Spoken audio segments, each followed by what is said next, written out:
मयंक गुप्ता जी। राधे राधे। राधे राधे महाराज जी। आपके चरणों में कोटि कोटि प्रणाम। महाराज जी, मेरा प्रश्न है कि मैं प्रभु की भक्ति भी करता हूँ पर अपनी कुछ गलतियों को, गलत आदतों को नहीं सुधार पा रहा। महाराज जी, उसको कैसे छोड़ूं महाराज जी? पहली बात, गलत को हम गलत मान ले तो छूट जाएगा। हम गलत को गलत नहीं मानते, ऊपर से तो गलत कहते हैं, अंदर से उसमें महत्व बुद्धि होती है, उसमें सुख बुद्धि होती है। कोई भी हम जब असद आचरण करते हैं तो तभी होता है जब उसमें सुख बुद्धि होती है। आप देखिए, नहीं, सुख बुद्धि के लोभ से तो हम गलत आचरण करते हैं। मान लो किसी का धन छीना, या हम व्यभिचार प्रवृत्ति में उतरे, या चोरी, हिंसा, जो भी हम अधर्म आचरण करते हैं या गलत खान पान करते हैं, तो उसमें आंतरिक वृत्ति होती, सुख होती कि नहीं? पहले बोलो, सब बोलो। अगर हमसे कोई भी गलत आचरण होता है तो हमारी उसमें सुख बुद्धि होती ना, कि अगर हम ऐसा करेंगे तो मुझे सुख मिलेगा, आनंद आएगा, हम सुखी हो जाएंगे। इसी को अज्ञान कहते हैं। कभी अधर्माचरण के द्वारा किसी को सुख नहीं मिलता है, पक्का। तुम्हें थोड़ा तुम्हारे चिंतन के कारण अनुभूति होगी कि सुख है, लेकिन उसका परिणाम जो आएगा वो भयंकर दुख रूप आएगा, फिर असहनीय होता है। तो हम जब गलती को गलती मान लेते हैं, पाप को पाप मान लेते हैं, अधर्म को अधर्म मान लेते हैं, तो हम उससे निकल पाएंगे। जब हम गलती को गलती नहीं मानते, सुख रूप मानते हैं, अधर्म को ये मानते हैं चलता है, ऐसा चलेगा, फिर हम नहीं छोड़ पाएंगे। अगर हम उसको, जैसे आज ही सत्संग में कहा था कि अपने लोग भगवत मार्ग के पथिक हैं, अब हमारे आगे कोई शराब रखे, मांस रखे, तो ना स्फुरणा होगी और ना क्रिया होगी, क्योंकि वो निषेध है ना। तो इसी कोटि में अगर हम हर आचरण रख लें जो निषेध है, इसको तो हम इतना निषेध मानते हैं, लेकिन पराये शरीरों के राग को, भोगों को हम उस कोट से नहीं मानते हैं ना, सुखद मानते हैं ना, और अंदर से कि चलेगा, तो फिर आप गिरोगे। अगर उसी कोट से हो जाए तो कोई गिरा ही नहीं सकता, क्योंकि ना स्फुरण होगी ना क्रिया होगी। जब स्फुरण ही नहीं तो संकल्प नहीं बनेगा, संकल्प नहीं बनेगा तो क्रिया नहीं होगी। अगर हम गलती को वास्तविक गलती मान लें, वास्तविक गलती कब? जब उसमें सुख बुद्धि नहीं रहेगी तब। हम कहते तो हैं कि गलत है और नहीं करेंगे और नहीं करना चाहिए, पर अंदर से सुख की भावना है, बस यही अच्छे अच्छे साधकों को भ्रष्ट कर देती। इसी का नाम है सुख की आशा। सुख की आशा, ये आशा रूपी फांसी में जीव बांध करके जन्म मरण चक्र में बार बार। और उससे बचने का उपाय, आशा ही परमम दुखम, नैराश्यम परमम सुखम। उसमें आशा नहीं जो धर्म विरुद्ध आचरण कि इसमें सुख मिल जाएगा। अगर उसकी आशा बनाए रखे हो, मतलब किसी के रूप को देखकर, किसी के शरीर को देखकर, किसी के वैभव को देखकर, किसी भोग को देखकर, इसी में तो हम फिसलते हैं। अगर हम दुखद बात समझें तो हमारी बात बच जाए। हमारे मित्र ऐसे मिल जाते हैं, हमारे सहयोगी ऐसे मिल जाते हैं जो अधर्म का सपोर्ट कर देते हैं। चलता है, हम तो ऐसा खाते हैं, हम तो ऐसा पीते हैं, वो सब चलता है यार, कहां तुम फंस गए? अब वो तुम्हारी बुद्धि को असत मार्ग में दृढ़ कर रहे हैं। अगर साधु संग मिल जाए, सत शास्त्रों का स्वाध्याय हो और हम समझ पाए कि वास्तविक ये गलत है, तो वो गलती छूट ही जाएगी। जो हमने गलत माना वो कभी नहीं किया, पर व्यभिचार, अब वहां देख लीजिए, क्यों? क्योंकि हम उसको उतना गलत नहीं देख रहे हैं। अगर हम ये देख लें कि ये तो उसी लाइन में, उसी पंक्ति में कैसे स्फुरण हो गया, कैसे संकल्प बन गया, कैसे चेष्टा हो। बोले हम बहुत उपाय करते, छोड़ नहीं पाते, क्योंकि सुख बुद्धि इसीलिए नहीं छोड़ पाते। अभी बढ़िया खीर बना के आपको दे और आपका कोई विश्वसनीय कान में कह दे इसमें जहर पड़ा है, आप ऐसे चखोगे भी नहीं। हम बहुत बड़ाई करें कि मेवा पड़ी हो बहुत बढ़िया, आप चखोगे नहीं। तो परम विश्वसनीय संत जन है, गुरुजन है, वो कहते हैं कि अगर आप असत मार्ग से भोगों को स्वीकार करेंगे तो आप दुख में फंस जाएंगे। विष तो एक ही जन्म लेता है, ये विषय तो बहुत जन्म तक मारते रहते हैं। तो हम क्यों नहीं बात मानते? संत जनों को, शास्त्रों को विश्वसनीय नहीं मानते, तो उनकी बातों पर ध्यान नहीं देते और हम फंसते चले जाते हैं। बहुत लोग कहते हैं कि भगवान बड़ा, हम कहते हैं आपने जो किया है अगर वो आपको याद हो तो आप बार बार प्रणाम करो कि भगवान बड़ा कृपालु जो हमको इतना ही दंड दिया। सच्ची मानिए, कैसे कैसे अपराध करते हैं अपने लोग, विचार करके देखो। कैसा कैसा अत्याचार हमारे मन में बसा हुआ है, और जब आचरणों में उतरता हम उसका छुपाव करते हैं और उसका दंड प्रकट में नहीं मिल रहा है, तो आप ये मत समझो कि कोई नहीं जाना सब गोल हो गया। वो कर्म बिल्कुल तैयार हो रहा है, जैसे पहलवान ने दूध पी के मेहनत करके तैयार होता है तुम्हें पटकने के लिए, वो कर्म रोज का रोज पुष्ट हो रहा है और तुम्हारा नाश ऐसी बुरी तरह से करेगा बच नहीं पाओगे। और अगर उसको गिराना है तो राधा राधा नाम जप करो, प्रभु का जो प्रिय नाम हो, जो गुरुदेव ने दिया हो, और भगवान के आश्रित हो जाओ। तो कह रहे हैं हम सर्वपापेभ्यो मोक्षयिष्यामि मा शुचः। तो ये जो गलती हम कहते हैं कि छूट नहीं पाती, भाई मुझे समझ में नहीं आता, हमको कैसे कोई फंसा सकता है। हम उसको सुख मान के स्वयं भोगते हैं, स्वयं फंसते हैं। जब हम ही फंसते हैं सोई माया, माया माने भ्रम। हम दुख, भगवान कह रहे हैं दुखालयम, हम मान क्या रहे सुख है, दुख योनयः, हम उसको क्या मान रहे सुख में। बस यही हमारी गलती है, हमें सुधारना पड़ेगा स्वयं से। भगवान संतजन सबके ये विष है, अमृत है, क्या चाखोगे, बोले विष तो जाओ, उसका प्रभाव है उसका, आप अधर्माचरण करोगे उसका दुख है, यहां बंधन नरकादि का, फिर नाना प्रकार की तिर्यक योनियों में जाना। और भगवान की शरण में होकर धर्म पूर्वक चलो, इह पर लोक सब है, यहां भी आनंद परम। आप बार बार हम समझाने की चेष्टा करते, पुत्र के बहाने नारायण बुलाया, हरिजू के दिव्य पार्षद आ गए और घोर पापाचरण करने वाला अजामिल, और हरिजू का धाम मिला, नारायण धाम मिला, परम धाम मिला। ऐसे भगवान के मंगल में नाम है कि बिना भगवत स्मृति के, भगवत भाव के, पुत्र के बहाने बुलाया नारायण, तो परम पद मिल गया। अगर हम जानबूझकर नारायण कहेंगे, राधा राधा कहेंगे, कृष्ण कृष्ण कहेंगे, हरि हरि कहेंगे, तो हम में सामर्थ्य आ जाएगी हर विकार को जीतने की। अब नाम का बल है नहीं और विषयों में सुख बुद्धि है, तो अब रोके कौन रोके। जब ड्राइवर है नशे में हो गया तो अब गाड़ी खंडक में गिरेगी, बुद्धि सारथी है। यही जब विषयों में भोग बुद्धि कर ली, सुख बुद्धि कर ली, अब बचने वाला नहीं, आज नहीं तो कल, कल नहीं तो परसों भारी से भारी खंडक में गिरा देगा। देखो ना, जरा सी गलती हुई पूरे जीवन जेल मिल रही है, बंधन युक्त जीवन, कैसा नारकी जीवन, पशुवत जीवन, बंधन में हो गए ना, बंधन में। क्यों? आप ही तो किए कर्म, आप कर्म किए फंस गए। बहुत सावधान, ऐसी कोई गलती न हो जिससे जीवन भर हम पश्चाताप करे और निकल ना पावे।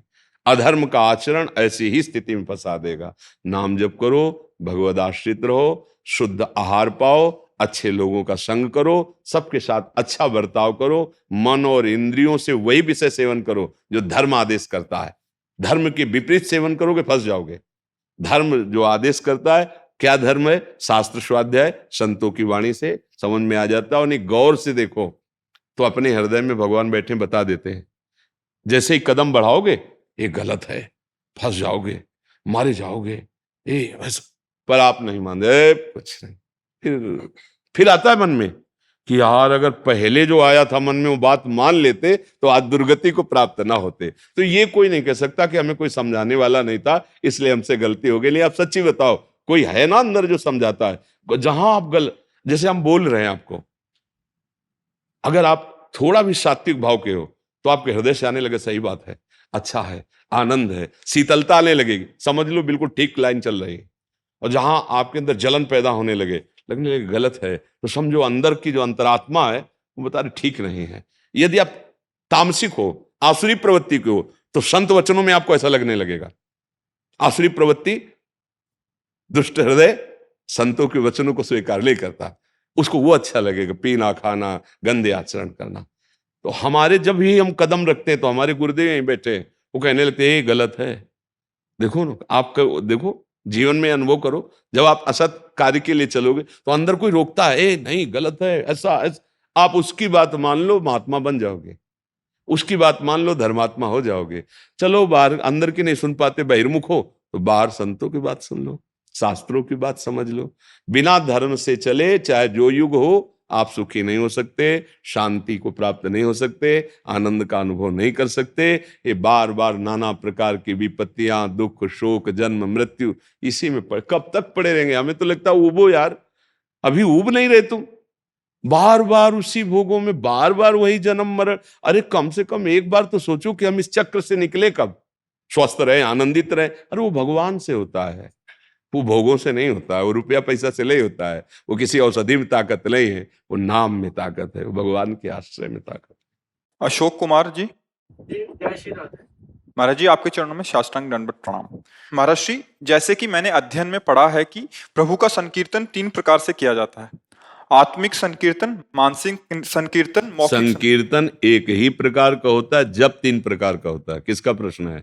संकीर्तन एक प्रकार का ही होता है, उच्च स्वरस्तम बद सर्वदैव, ऊंचे स्वर से जो का कीर्तन ताली बजा के डफ मृदंग आदि के द्वारा, जो उसको संकीर्तन कहते हैं, और इसको जप कहते हैं, वाचिक जप। राधा वल्लभ श्री राधा वल्लभ श्री राधा, फिर उपांश जप, फिर मानसिक जप।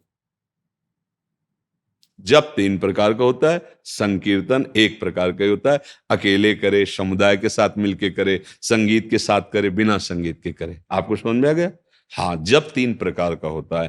पहले वो उपासक को वाचिक नाम जप में प्रीति करनी चाहिए, क्योंकि मन बिगड़ेल विषयों का है तो मानसिक तो होगा नहीं।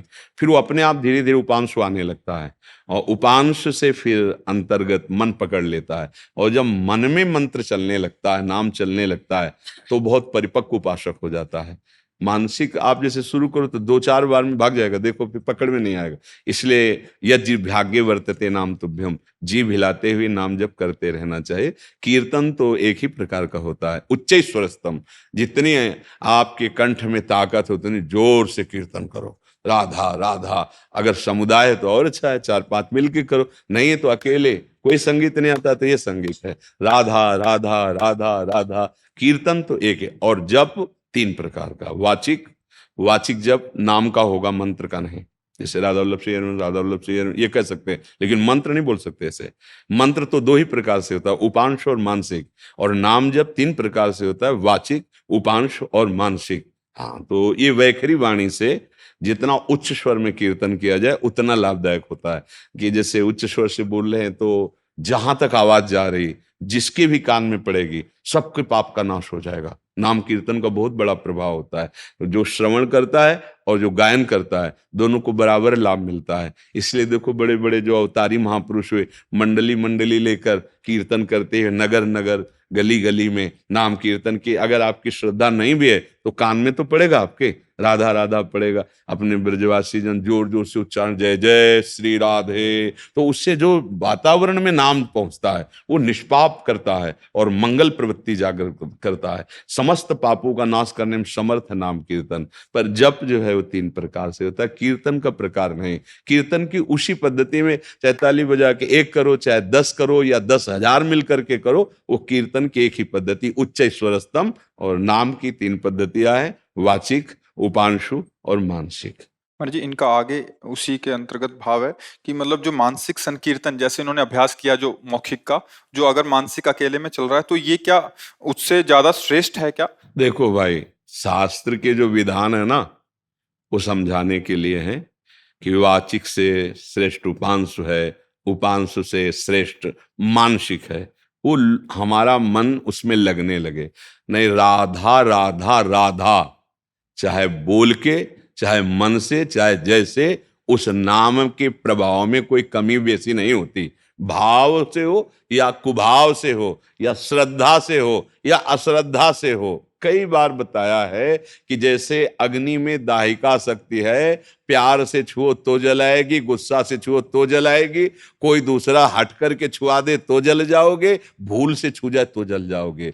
ऐसे नाम में तारण शक्ति है, आह्लाद शक्ति है, वो आपके पापों को भस्म करेगी, आनंद प्रदान करेगी। भाव से करो, अश्रद्धा से करो, श्रद्धा से करो।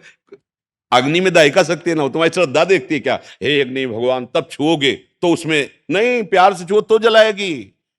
और आप धोखे से, कोई तुलसी जाके मुख से धोखे निकसत राम, ताके पग की पग तली मोरे तन। अगर हम ऐसी भावना रखेंगे ना कम ज्यादा वाली, तो हमारा मन इसी में फंसा रहेगा, अरे राधा राधा राधा। अब अंदर से बाहर से सर्वत्र राधा राधा राधा। हमें उसके लाभ में ये नहीं देखना कि इसमें कितना लाभ मिलता, क्या सबसे परम लाभ लाडली जूही राधा नाम से हमारी जिब्या में बैठी, इससे बढ़कर हमें कोई लाभ नहीं चाहिए। राधा राधा। हाँ, कभी मना स्थिति है, शांत बैठा हुआ चिंतन में है, कभी रजोगुण छा गया तो अंदर मन नहीं लग रहा तो उच्चारण करने लगे राधा राधा राधा राधा। हमें जुड़े रहना है, हमें श्री जी से जुड़े रहना है। हमारे चित्त की वृत्ति विषयों में न जाकर प्रभु में लगी रहे। खास बात ये, चाहे आप वाचिक जपो, चाहे आप उपांशु जपो, चाहे आप मानसिक जपो, तो उसका परम लाभ होगा भगवत प्राप्ति। अजामिल तो भगवान मान के ही नहीं उच्चारण करना, अपने बालक को बुला नारायण भगवत प्राप्ति हो गई।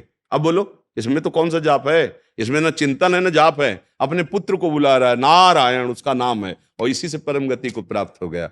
तो क्या होता है कि अगर हम इस, जैसे शास्त्रों में वर्णन भी है, अगर हम इधर वृत्ति लगाते हैं तो अब मानसिक स्थिति है ना, हमें लगता है कि वाचिक से 10 गुना बढ़ करके लाभ उपांशु में, उपांशु से 10 गुना बढ़ करके मानसिक में। तो मानसिक अगर एक माला कर ले तो 1000 माला के बराबर होती है। अब वो एक माला तो हो नहीं रही और 1000 माला करने का भाव है नहीं, क्योंकि उसमें बहुत ज्यादा है। तो ऐसे उपासक ऐसे पचड़े में फंस जाते हैं कि लाभ नहीं ले पाते।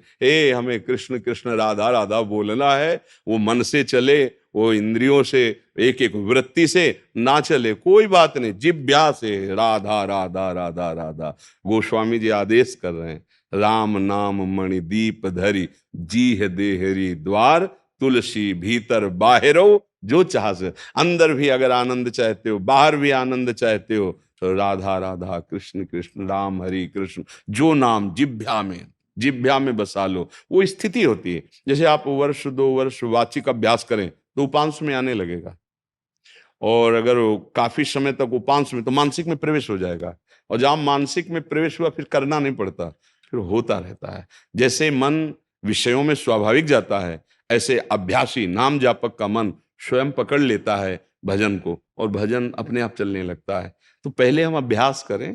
हम ये ज्यादा इस प्रवृत्ति में थोड़ा, क्योंकि इसमें देखा है ना मन की दशा को, और माला लेकर मानसिक शुरू किया, माना 5 नाम चलेगा, इसके बाद वो इतना चंचल है, शाखा प्रशाखा घूमता रहेगा, पूरा माला हो जाएगा, आपको पता भी नहीं चलेगा। जब वो आओगे ना तब लगेगा कि हाँ माला जप रहेगा। बहुत वो चंचल है, बहुत वो घुमाने वाला है। उसको अधीन करने के लिए पहले जिह्वा में नाम बसाओ। जगह जगह यज्ञ जिह्वाग्रे वर्तते नाम तुभ्यम, नाम जीह जप जागे जोगी। पहले जिह्वा में बसाओ। ये अभ्यास की बात कह रहे हैं, ये सिद्ध पुरुषों का मन से होता रहता है। प्रभु का नाम समान फल देने वाला है, उसमें अंतर नहीं कि मन में जप रहे हो तो बड़ा तुम्हें सेव संतरा फल मिलेगा, और ऐसे जप रहे हो तो तुम्हें बेर मिलेगा, ऐसा कोई नहीं है। वो परम अमृत, राधा नाम सुधा रसम रसितुम जिह्वास्तु में विह्वला, राधा राधा राधा राधा। मन जब लग रहा है तो खुद पकड़ लेगा। आप जबान से राधा राधा करो, ध्यान में राधा राधा है, मन भी राधा राधा कह रहा है, और नहीं पकड़ रहा है तो एक जगह तो चल ही रहा है ना, जिह्वा में, वाणी से तो चल ही रहा है। तो चतुरता पूर्वक निरंतर नाम का अभ्यास करने के लिए या मानसिक जप के लिए पहले वाचिक, फिर उपांशु, फिर मानसिक क्रम है, वो उतर जाएगा उसमें। अगर एकदम मानसिक में तो देखो, आप पद याद कर लो, तो कभी कभी पद शुरू किए तो 1-2 पद में तो समझ में आया कि हम किस पद में, फिर 20 पद निकल गए, समझे में नहीं आया कौन पद गा गए। मन घूम रहा है संसार में और वाणी से पद चल रहा है। धीरे धीरे मन घसीटता है, धीरे धीरे मन आता है। जब मन आ जाता है तो एक लाइन में लड़खड़ा के गिर गया, ओ आवत सी वृषभानु दुलारी, रूप राशि अति चतुर शिरोमणि, वो झलक आने लगी। अब आगे क्या लाइन है, क्या पद, सब भूल गया। उसी में आवत सी वृषभानु, एक नाम उच्चारण किया, प्रेम में डूब गया। जी जी बाबा, जैसे कहते हैं मैं इस परंपरा से दीक्षित हूँ, मैं महामंत्र नहीं बोल सकता, मैं युगल मंत्र नहीं बोल सकता, या मैं विजय मंत्र नहीं बोल सकता, तो इन चीजों में क्या मतलब जो आजकल समाज में देखो, चल रहा है? हम ये प्रार्थना करते हैं कि जो हमें गुरुजी ने नाम दिया है, जो हमें मंत्र दिया है, हमें अंदर जपना वही है। पर किसी भी नाम मंत्र की अवहेलना करना, वो अपने ही इष्ट की अवहेलना होती है। अगर आप देखा हो यहाँ, तो समस्त आचार्यों और भक्तों का पूजन हुआ था, और समस्त आचार्यों द्वारा गाए हुए नामों का कीर्तन हुआ था। हमारे अंदर की निष्ठा है कि हम राधे श्याम के उपासक हैं। हमें जो मंत्र मिला, जो नाम मिला, हमारा प्राण प्रीतम है। अब जैसे आप आए हो, मतलब आप सियाराम के उपासक हो, आप हमसे जय सियाराम, तो हम अंदर से बोले राधे श्याम, वाधे जय जय सियाराम, विराज विराज। आपका स्वागत हम कर रहे हैं ना। जैसे आपको पसंद गया, आज हमें बर्फी मिले तो अच्छा रहेगा, तो हम आपको बर्फी पवाएं तभी तो स्वागत होगा ना। और बोले कुंज बिहारी श्री हरदास, आओ आओ महाराज, अंदर से राधा वल्लभ श्री हरिवंश, हमारे आराध्य देव राधा वल्लभ श्री, उन्हीं को ये कुंज बिहारी सियारदास रूप में बोलते हैं, उन्हीं को सियाराम के रूप में बोलते, कोई और थोड़ी है। तो हम सब मिलकर के उसी ईश्वर की आराधना कर रहे हैं, उसी के नाम की आराधना कर रहे हैं, उसी के रूप की आराधना कर रहे हैं, कोई और नहीं है। अगर और है अभी तो समझ में अभी फर्क है, और कोई नहीं है, पर अपनी इष्ट निष्ठा हृदय में रहती है। जैसे जितने भी महापुरुष हुए हैं, जितने सब अपने इष्ट में ही तो तन्मयता आएगी, बहुत रूपों में तो तन्मयता आएगी नहीं ना। तो जो गुरु जी ने हमें नाम दिया है, जो मंत्र दिया है, जो रूप दिया है, हमारी आराधना का अनन्यता का विषय वही है। पर ये कि हम ये बोल ही नहीं सकते तो ऐसा नहीं है। अगर राम राम राम तो राधा माधव इसमें है, रामे राधा मामे माधव, राम नाम मानो राधा माधव का बीज मंत्र है, हमें क्या परेशानी है। कृष्ण तो हमारे प्राण प्रीतम है, और शिव जो कल्याण स्वरूप है, मोक्ष स्वरूप, वो तो कृष्ण ही है ना।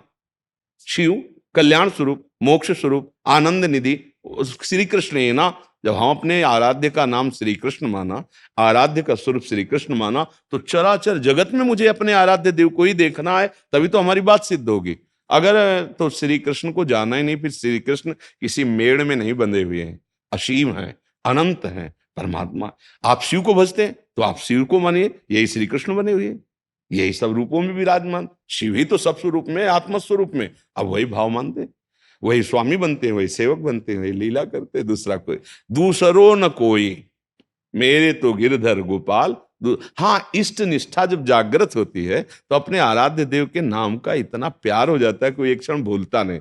जैसे गोस्वामी जी से प्रश्न करते हैं मीरा जी कि यहां बहुत भक्ति की विपरीतता पैदा की जा रही है, जहां ससुराल में थी जब, और पति अंतर ध्यान हो गए और देवर का बड़ा अत्याचार स्वरूप प्रकट हुआ, तो महापुरुष गोस्वामी तुलसीदास उनके पास पत्र भेजा कि आपकी क्या सलाह है, मुझे क्या करना चाहिए। वो पत्र में गिरधर के लिए ही लिखते हैं, और वो उत्तर में कहते हैं, जाके प्रिय राम वैदेही तजिए ताहि कोटि बहरी सम यद्यपि परम स्नेही। क्या राम और शिया उनके हृदय में, उनकी वाणी में, तो क्या उत्तर में लिख रहे हैं, जाके प्रिय राम वैदेही।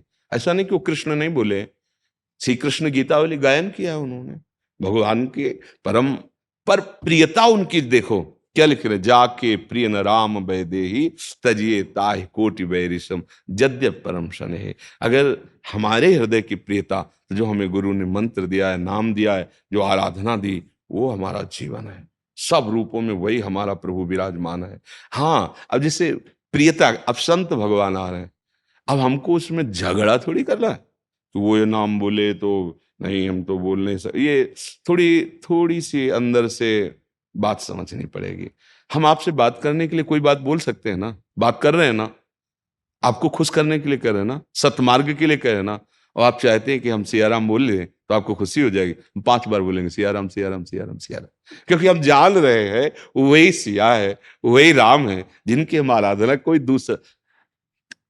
प्रिया प्रीतम हमारे, तो जब चर्चा कर रहे थे और शियाजू फूल लेकर के जगदम्बा की पूजा के लिए सखियों को जा रहे उसी बगीचे, और सरकार उधर से राम जी लखन जी के साथ गुरुदेव के लिए फूल लेने, जब दोनों के नेत्र मिले और जब दोनों के नेत्रों को देखा तो वही नेत्र दिखाई दिए जो निकुंज में मिल रहे थे, कोई अलग नेत्र नहीं दिखाई दे, बिल्कुल वही चितवन, वही मुस्कान, वही प्रेम दशा। हमारे ही प्रभु विविध भाव वाले भक्तों को सुख प्रदान करने के लिए है। मेरे ही प्रभु का नाम राम है, मेरे ही प्रभु का नाम कृष्ण है, मेरे ही प्रभु का नाम शिव है, मेरे प्रभु से कोई अलग है ही नहीं, वही हैं। हाँ, उनके जो भक्त जन हैं वो अपने अपने नाम जो गुरु ने प्रदान किया उस निष्ठा में स्वाद लेते हैं। हमें उनकी निष्ठा में दोष दर्शन भी नहीं करना, क्योंकि वो निष्ठ है अपने आराध्य देव में, अपने प्रभु में लगे हुए हैं। जैसे कई ऐसे निष्ठावान है, या आपने कहा राधे सीताराम, बोलेंगे राधे श्याम, तो दोनों को चित्त में लाना चाहिए कि जिसका नाम राधे श्याम वही सीताराम, जिसका नाम सीताराम वही राधे श्याम है। बहुत बढ़िया है, हमारी इष्ट राधे श्याम है, आपकी इष्ट सीताराम। दोनों बोले तो राधे श्याम तुम्हें सुनाई दिया, सीताराम हमें सुनाई दिया, आनंद से दोनों गले मिले, कोई परेशानी नहीं। पर भगवान नाम उच्चारण करने में, जैसे कोई कृष्ण उपासक है और शास्त्र नाम है तो उसमें सब है ना नाम, विष्णु शास्त्र नाम, गोपाल शास्त्र नाम है ना, चाहे वो राम उपासक पाठ करे, चाहे वो कृष्ण उपासक पाठ करे, चाहे वो शिव, अगर गोपाल सहस्त्र नाम करता है तो उसमें शिव भी है, भगवान श्री कृष्ण का नाम, उसमें राम भी है, उसमें सीता भी है, उसमें कृष्ण भी है, उसमें प्रियाजू भी है। तो थोड़ा सा समझ ले कि हम गोपाल सहस्त्र नाम में जब पाठ करेंगे तो जब राम श्री आएगा तो हम हटा देंगे क्या? बात समझो। अच्छा, आप सिया राम के उपासक है, जब आप विष्णु सहस्त्र नाम पाठ करेंगे और जब आप और भी स्तोत्र करेंगे तो उनमें भगवान नाम विविध तो उनको आप हटा देंगे क्या? तो इसका मतलब मेरे ही प्रभु के नाम है। बस जब तक प्रभु से अपनापन गाढ़ नहीं होता तब तक ये थोड़ा थोड़ा कि वो तुम्हारे इष्ट हैं, और झगड़ा भी होते देखा गया। नहीं झगड़ा होता कि भाई वही श्याम है, वही गोरे हैं, वही वही राम है, वही, कोई अंतर नहीं, कोई अंतर। जिधर देखो सर्वान वस्तुतया निरीक्ष परम स्वाराध्य बुद्धिर्मम, मेरे आराध्य देव। ये झगड़ा का कहीं मतलब नहीं, प्रियता का होता है। जब जड़ चेतन में भगवान को जो देख लिया उसमें फिर अब कोई भेद तो नहीं है। पर गोस्वामी जी जब वृंदावन आए और जहां देखे वहीं मुरली मनोहर और प्रियाजू, प्रणाम करते पर कहते हम साष्टांग दंडवत करके एक बार अपने मन की पूरी करना चाहता हूं, आप ही हो, मुझे संशय नहीं। पर मुरली हटाओ और चंद्रिका हटाओ और सियाराम के रूप में दर्शन। ऐसा ही किया प्रभु ने। बस मुरली हटनी थी, सारंग विराजमान हुआ, राम जी हो गए। राज मुकुट सिया जी के, कोई और अंतर नहीं है, निरंतर हमारे ही प्रभु का सब एक है, लीला विलास। प्रतीक भारद्वाज जी लखनऊ से। राधा राधा श्री हरिवंश। श्री हरिवंश महाराज जी प्रणाम।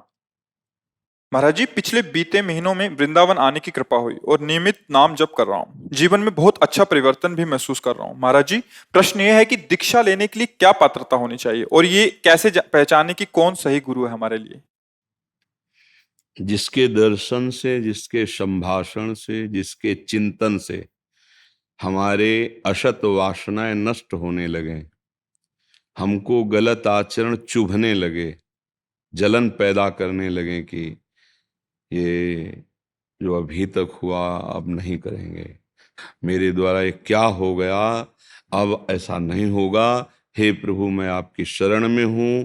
ऐसा जिसके दर्शन से, संभाषण से, जिसके चिंतन से असत वृत्तियों का नाश होने लगे, असत आचरणों से बचने की हमारे अंदर भावना होने लगे, सबसे पहली पहचान ये संत संग हो रहा है।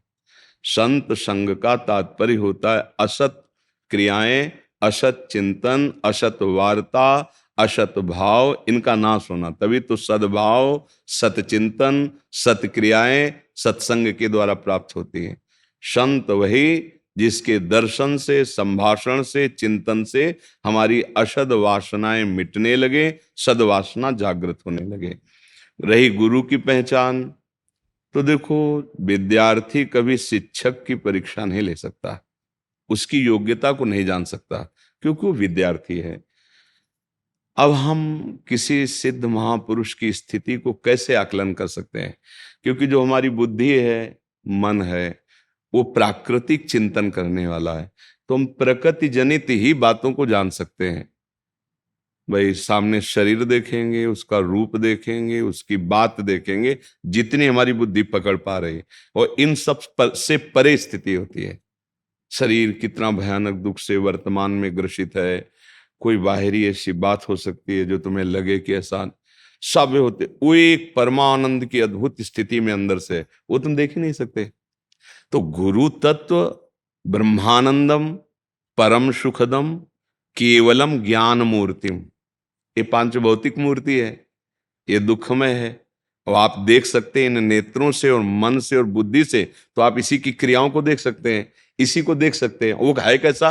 जो गुरु है वो ब्रह्मानंदम परम सुखदम केवलम ज्ञान मूर्तिम द्वंद्वातीतम गगन सदसम तत्वमस्यादि लक्ष्यम एकम नित्यम विमल अचलम सर्वधी साक्षिभूतम भावातीतम त्रिगुण रहितम सदगुरुम तम नमामि। अब बोलो हमारी स्थिति नहीं कि हम ऐसे महालक्षणों को देख पावें, तो क्या करें?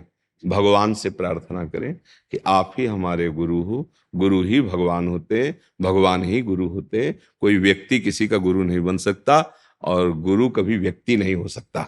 दोनों बात समझ लिए।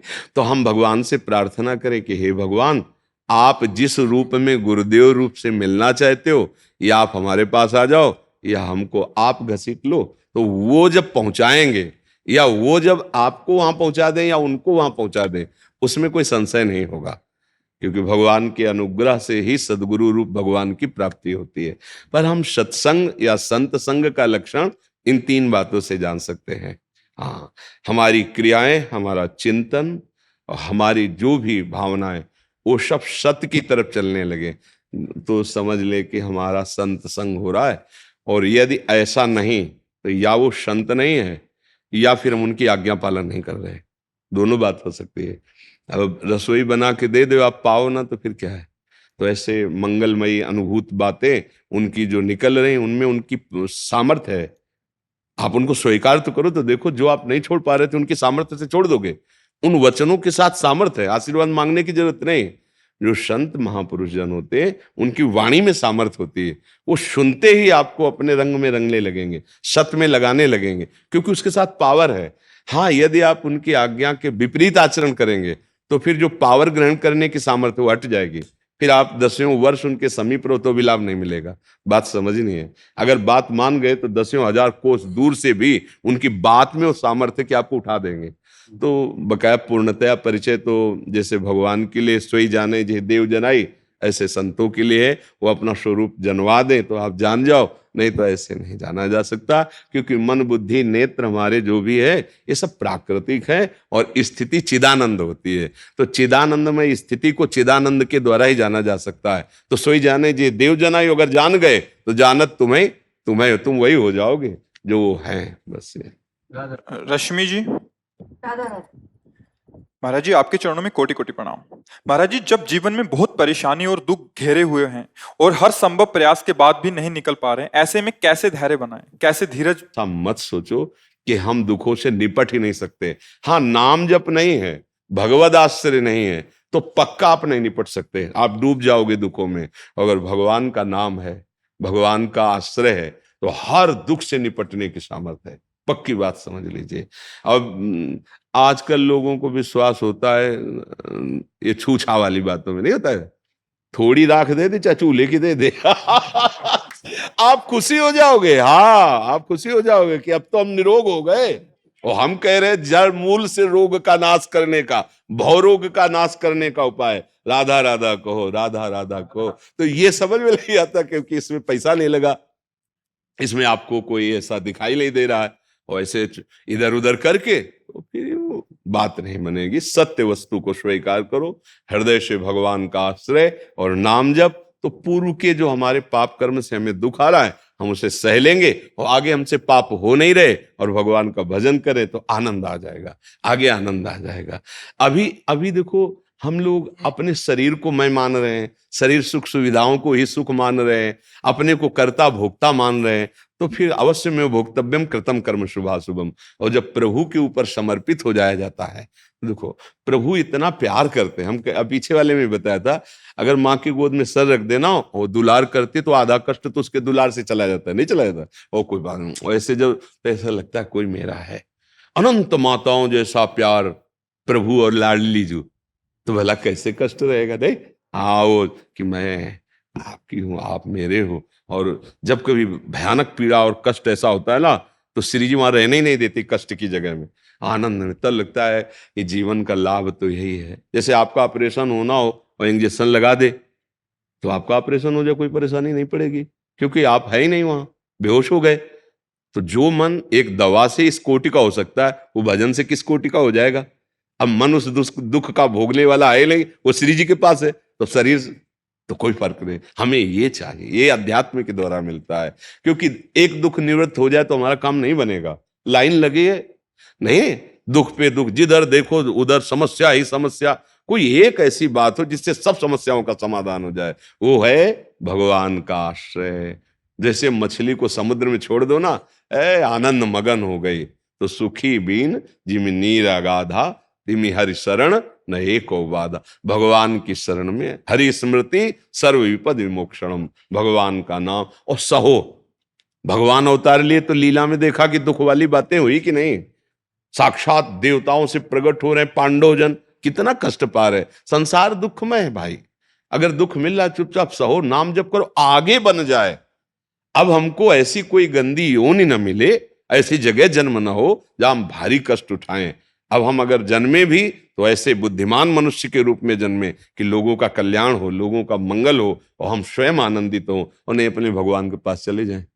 दो में एक बात हो, अगर जन्म हो तो ऐसा हो जो समाज को प्रकाशित और सुख देने वाला हो, भगवत भजन में लगे और जगत का मंगल, माता पिता परिवार सबको सुख प्रदान करने वाला हो। अब ऐसा राक्षसी जीवन तो नहीं होना चाहिए, माता पिता को दुख, समाज को दुख, हिंसा वृत्ति के द्वारा, व्यभिचार वृत्ति के द्वारा दूसरों को दुख, ये तो ऐसा जीवन तो ना हो तो अच्छा है। तो अपने को अब सुधार करना है, भगवान की शरण में होकर नाम जप करते हुए हमें उन्नतिशील होना है। जहां आ गए इससे नीचे न गिरे, मनुष्य योनि से, और आगे बढ़े, भगवदानंद की तरफ बढ़े। जय जय सिया राम, जय श्री राम।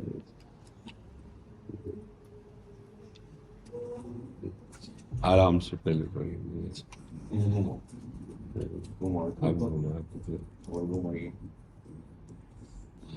जय हो, बहुत सुंदर, बहुत सुंदर।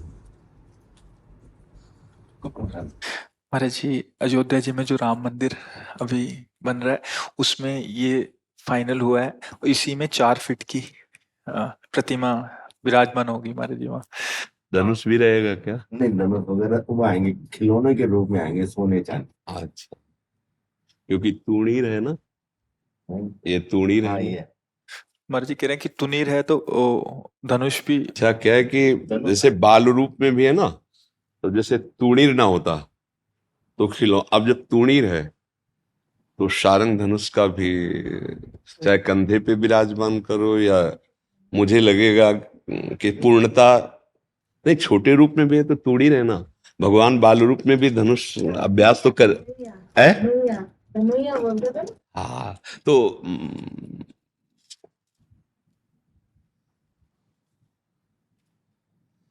हमारे जो हृदय में प्रेरित कर रहे हैं कि बाल स्वरूप तो है ही ना, अगर ये नहीं तो चलेगा, अगर तूणीर तो फिर शारंग धनुष चाहे कांधे पे दीजिए और या फिर आप पास में रख दीजिए, पर होना आवश्यक है।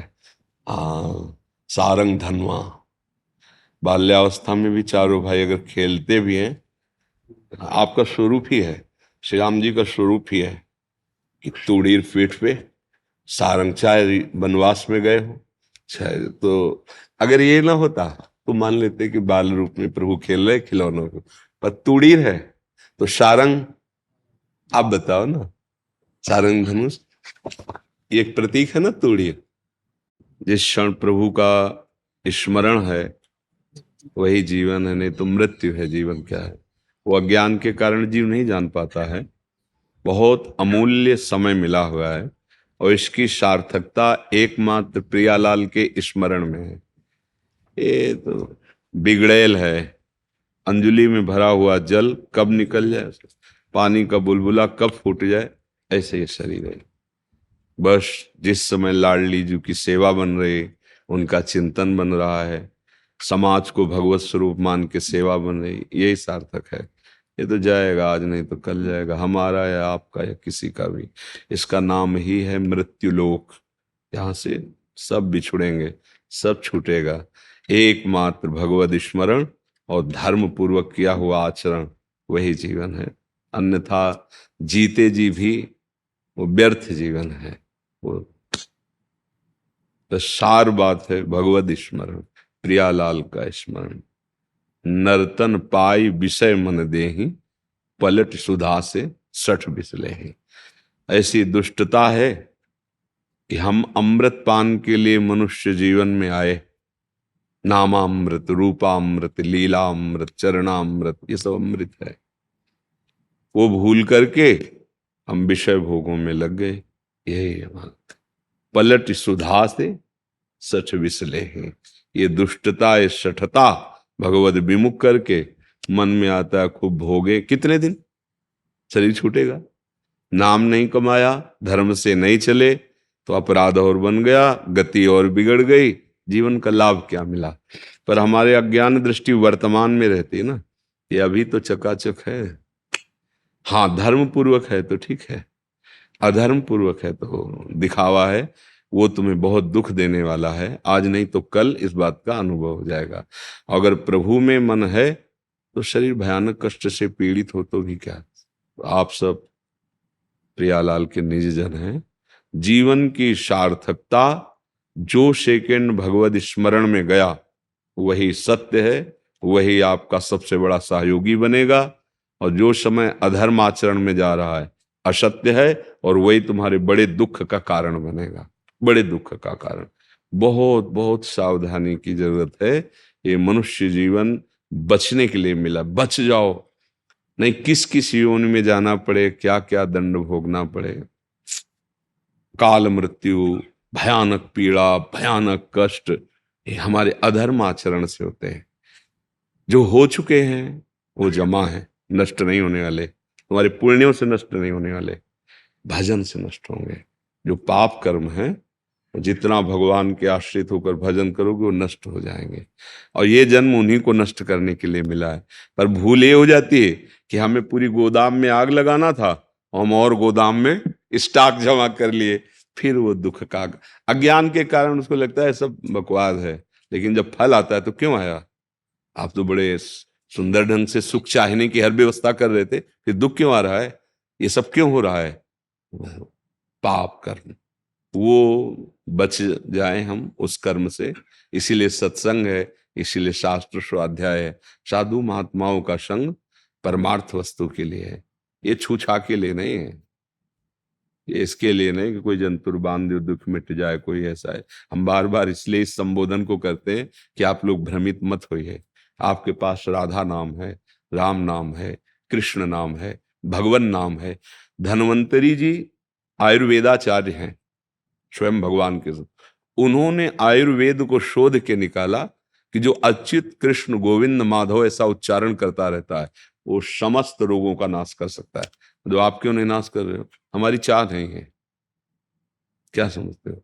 ये किडनी पिडनी कोई चीज है क्या, पर श्री जी नहीं मिलेंगे तो सौदा कितना घटिया हुआ। आज नहीं तो कल छूट जाएगा ना, ये आज नहीं तो कल छूट जाएगा, इसका समय तो है ना। फिर हमने क्या किया, बहुत बड़ा घाटा कर लिया।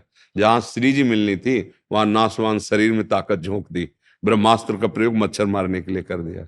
इसलिए बड़े बड़े सिद्ध संतों को देखो ना, बड़े बड़े कष्ट स्वीकार किए हुए, और जिन पर करुणा कर दी उनके कष्ट दूर हो गए। लेकिन आप भोग रहे हैं क्योंकि वो जानते हैं ये भगवान का लीला विधान है। चुपचाप शांत नाम दे।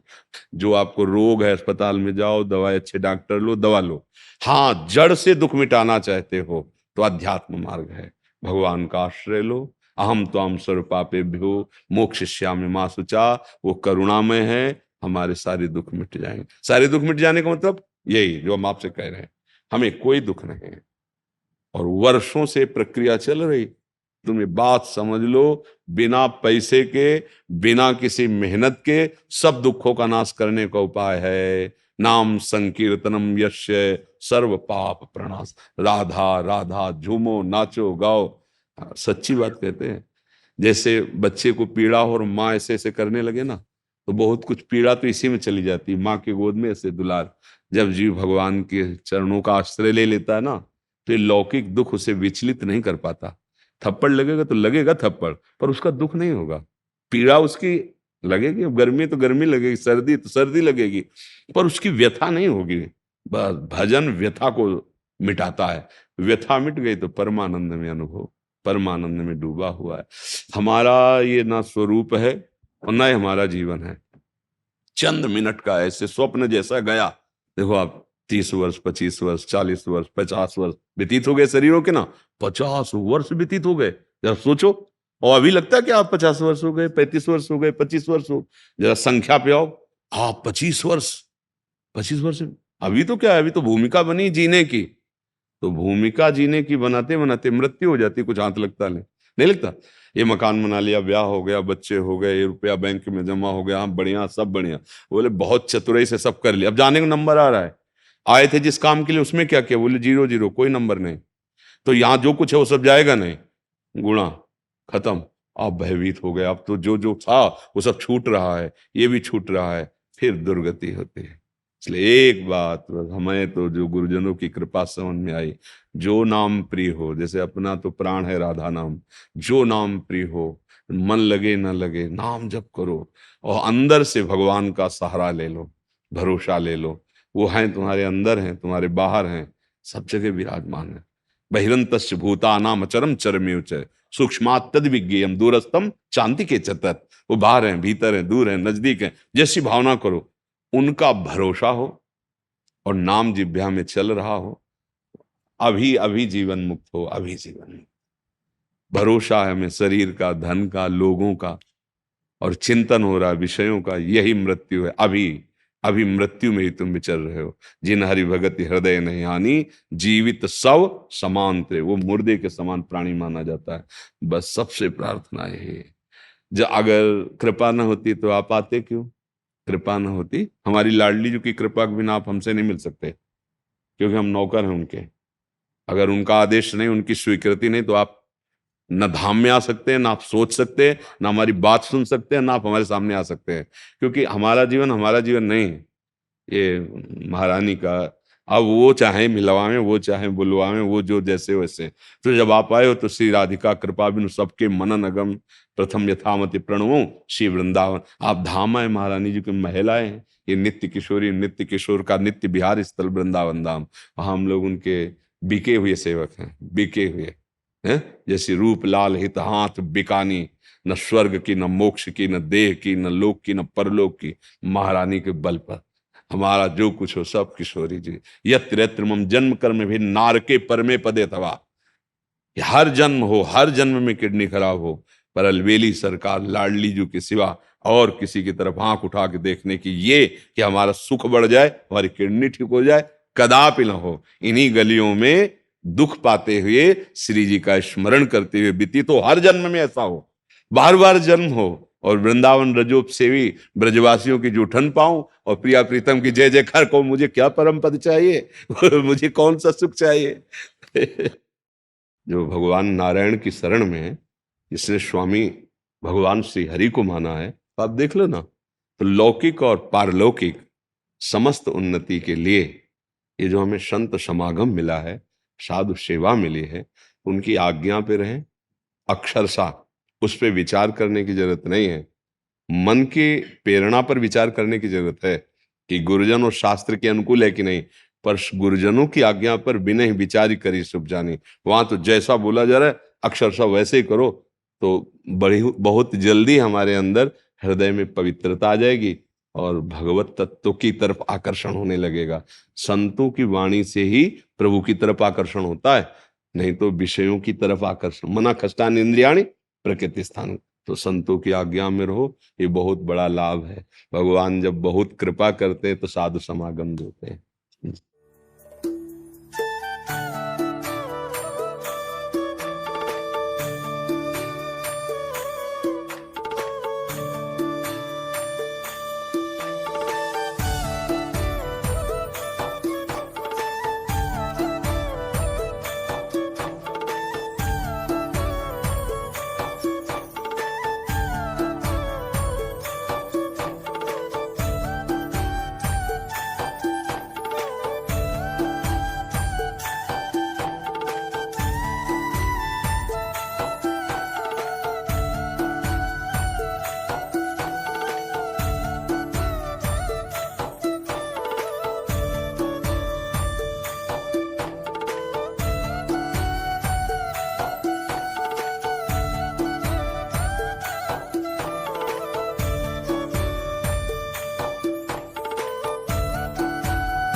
एक लाइन सुनानी है। हाँ, सुना। सूरदास जी को पद हो जी तो सूरदास जी भजन करते, जी जी तो लाला के तो बाबा तू काय को इतना भजन करे, जी तो ऐसी कहा तेरी अभिलाषा तेरे आगे पीछे तो कोई है ना, तू उतना भजन काय करे। जी जी तो सूरदास जी कहते लाला सुन, जी मान प्रतिष्ठा मिले ना मिले, जी अपमान गले सो बधानो पड़े, जी जल भोजन की परवाह नहीं, जी व्रत रह कई नेम निभानो पड़े। जी अब लाश नहीं सुख की कुछ भी, जी दुख नित्य नवीन उठानो पड़े। हाँ ब्रज भूमि से बाहर किंतु मेरे लाला, ब्रज छोड़ कहीं नहीं जाना। चल सार बात तो यही है सर। धन्यवाद धन्यवाद। जय गिरिराज जी की जय, गिरिराज जी की जय।